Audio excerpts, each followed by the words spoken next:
For our community engaged learning project, our group, Team Lavender, decided to pair with White Owl Native Ancestry and Wissahickta Winawak to help and learn in the Guelph Arboretum Tea Garden. Wissahickta Winawak is a land-based organization focused on cultivating environmental and agricultural spaces within urban areas to allow people to reconnect with the land and nature. Together, Kaya, Leanne, Jeannie, Julia, and I all had the opportunity to learn and work with Dave to tidy up the tea garden before winter. In our digital story, we'll start with a walkthrough of our group's experience, narrated by Jeannie. Then, Kaya will discuss how we can take care of the land and give back. After, Julia will bring our experiences into our course concept of food sovereignty. And finally, Leanne will close with the Dish with One Spoon covenant.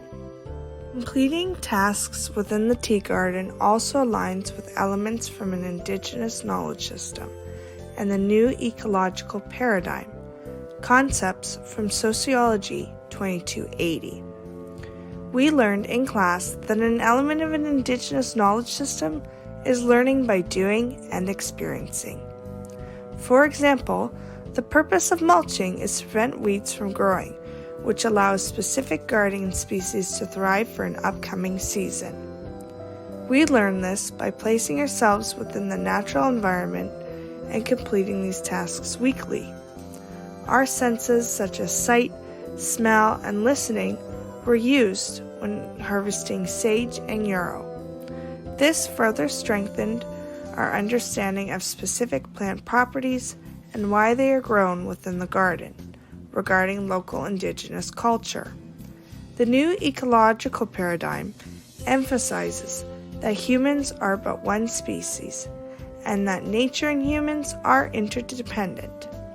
As a group, we ensured that with an open mind, we can learn how to contribute towards this natural space without placing ourselves above nature, but rather within. By looking after local spaces, there is a shared responsibility from us to nature and vice versa about what we have to offer each other, life. During our sociology course, we have learned many times that if you take care of land, land will take care of you. The first time that our group came to the garden, we were given tobacco to offer a plant.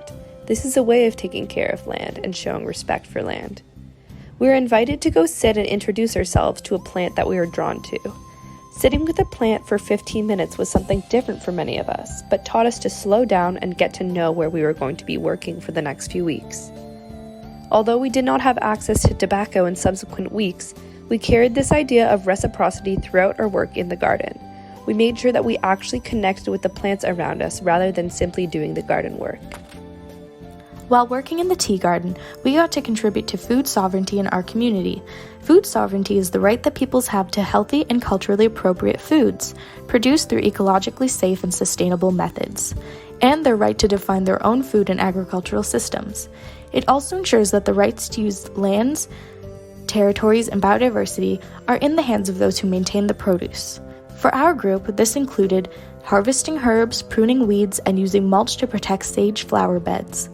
From working in the tea garden, we now have a better understanding of the importance for ecologically sustainable methods of farming within Indigenous communities, as well as the cultural need for food sovereignty, as it ensures a fair income to all peoples, as well as the rights of the consumer's food and nutrition. The seeds that are produced by the plants in the tea garden are stored for future use and shared with the Indigenous community in the area. The tea garden provides for the community as a shared resource. Thus, those who partake are to apply the dish with one spoon covenant, to consider sharing the products of the garden like sharing a dish, to take only what is needed from the dish, to always leave something behind in the dish, and to keep the dish clean. While caring for the garden, we acted to keep the dish clean by removing growth that is old or invasive.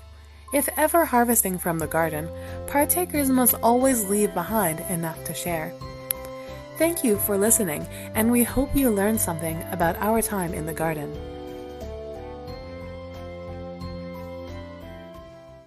Created using Powtoon.